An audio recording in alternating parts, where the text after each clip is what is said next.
लाख मांगे कोई 5 लाख मांगे कोई 10 लाख मांगे गे बहिनी डाहे जावा के नाम सुनी का पैसा रिया बोलियो ना निकले गे बहिनी लड़का के दादा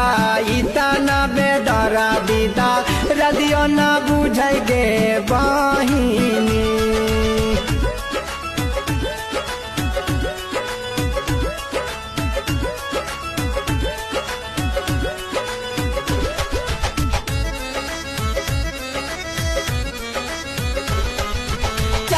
मो मांगे अंगूठिया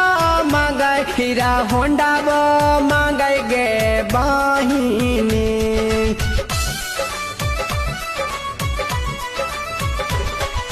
चैना मो मांगे